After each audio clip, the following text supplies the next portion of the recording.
back to my animal education series. Today I'm here with Misty at the Mesker Park Zoo. Hello. Hello. So we're doing a bit of a different video today. We're talking about orchids.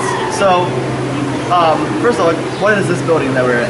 Well, we are in Amazonia. It's a 10,000 square foot, basically rainforest here in southern Indiana.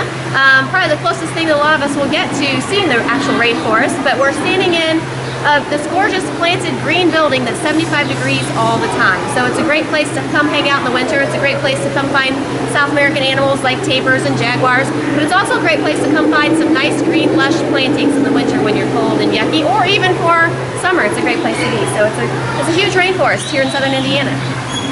So are all the species here like all South American? Yes, every animal species in this exhibit are South American. Generally the plants are. We do make a few exceptions, and that is when we have our huge orchid show, which is going on right now. And then we bring in special orchids from all over the world to kind of put on view for people. So what is the difficulty by having a bunch of orchids in here with animals? Oh, there's lots of challenges, not just here in Amazonia, but zoo-wide there are always challenges with plants and animals. But in here specifically, you've got birds who like to pick plants and pick pretty flowers to decorate their nests with. Luckily, most of the animals that cause major damage are inside exhibits, so you don't have to worry as much about that. But lots of challenges working with animals and plants. But so far, we've got most everything is well behaved as far as the orchid show goes right now, so we're in good shape. And also, a lot of people have trouble growing plants, so they have to use like pesticides and other like artificial like chemicals that help plants. So what do you guys do? Because obviously with animals, you can't have like poisons and stuff like that. That's exactly right. Being a zoo in general, we are always environmentally conscious about the things we use, whether it's for animals, for plants, for cleaning.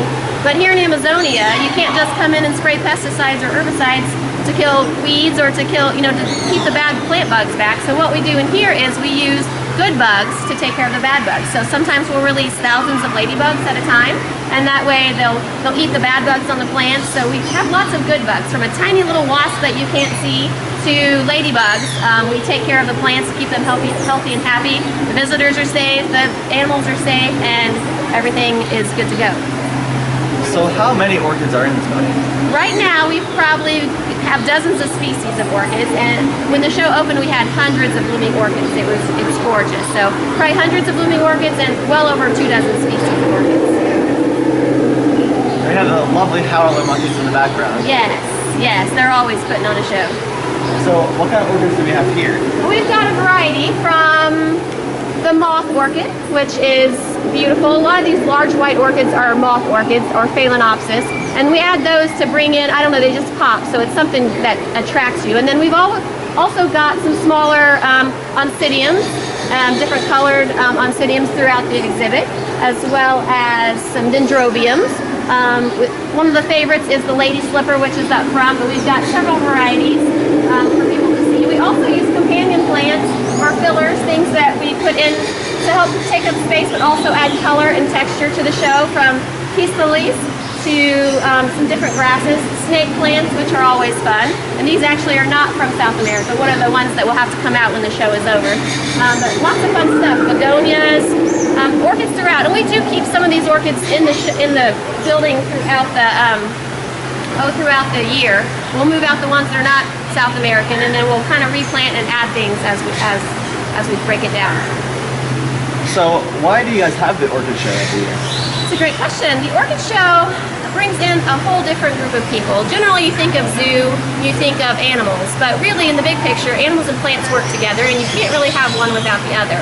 So we are always looking for ways to bring different people in, and the orchid show really gives some people things to do in the winter. How often can you go out in the winter and see beautiful flowers or enjoy beautiful plants? So the orchid show helps bring in lots of different folks who love plants, or who just want to come in and enjoy the warmth of Amazonia. And even before this interview, we were just walking around, people were taking pictures of the plants more than the animals are here. That's fun to see. I mean, being a zoo and botanic garden, it has changed in the last 20 years out here, and it's fun to see people who enjoy the actual plants and are starting to understand how much they work together and how important they are to have both. And you mentioned that this zoo is a botanical garden as well. So the entire zoo, like not just this building, has tons of plants. Right, and we're a bit of a different botanical garden. Sometimes they'll be separate, but our botanical garden is actually weaved throughout the whole zoo. From the pathways you walk down to the animal exhibits, we work hard on making sure that we provide the most natural environment for the animals here at the zoo, and that might mean adding blooming shrubs in the spring for the lemurs to pick the flowers off of in their exhibit to eat. It also means having nice browse gardens that we can prune and cut every day to have fresh browse for the animals. So yeah, we work very one-on-one with the zookeepers and with the animal staff to make the animals have the best habitat possible. So what are some of these other species of flowers that we have up here? Oh, we've got a variety of things up here. More orchids, more moth orchids like Phalaenopsis or the moth orchid here. We also use some gorgeous bromeliads, which in the wild, these are the plants, they're called an epiphyte, so are orchids. They belong to a group of plants that generally don't need soil. They live in the rainforest up in the trees and they collect water from the air or from the rain. And bromeliads in particular will catch rainwater, and that's a nice place for tree frogs to lay their eggs in. And so it's a pretty cool partnership there between tree frogs and bromeliads. So that's a really cool one. Here's another nice wide bromeliad, and you can see how they form cups, and those cups catch the water, which you have now. And so frogs literally will lay their eggs, and it's a whole little ecosystem right here in this one plant. I've seen a lot of people use bromeliads in like their reptile enclosures at home because they hold the water. Yes. And it's good for like boreal species that don't have to go all the way down to the bottom. Right, exactly. They just live up there and never have to come down. So pretty neat stuff. We also use, here's another example of a companion plant that adds color, but it's not an orchid. This is called an anthurium, and we love these for their beautiful orange peach color here. Of course, more moth orchids, more fillers. This philodendron's adorable with this tiny miniature leaf, and then you go to this philodendron here, which is huge and crazy and fun. So lots of different plants in here, lots of different things that you really would find in South America. So it's pretty fun. What has got to be one of your favorite plants in here? Oh gosh, well, I love them all. But if we really had to pick a favorite for this orchid show right now, this pansy orchid is gorgeous right now. So I'm really enjoying these and their beauty there. That is called a pansy orchid. These calatheas are great. These are gorgeous foliage, so that also helps add to the beauty of just the building in general. But yeah, I love them all.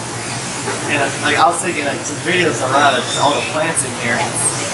Like for some of my friends who've never been to like a zoo like this, or only been to like 1 or 2 zoos in their life, like I was just kind of taking this video and like showing some of my friends like this is what a zoo can also look like. Yes. It's awesome to see all the plants and it adds like a different feeling. It really does. Especially since it's like 30 degrees outside, it's a lot more better here. Right. Yeah, it's a great place to come year round. You'll see different things because there's always something different blooming in this building, or the animals are doing something different. It's always a unique experience, whether it's winter or summer. It's always interesting. And thank you so much for telling us all about all the plants in here. No problem. I don't know a whole lot about plants, so it's good to learn about them. Oh, it definitely is. Yeah, and I welcome you back anytime. We'll talk some more. Thank you. And I hope you guys enjoyed this episode. Don't forget to leave a big thumbs up down below, subscribe to my channel, and also check out my Instagram @Shirk. As always, I'll see you next week.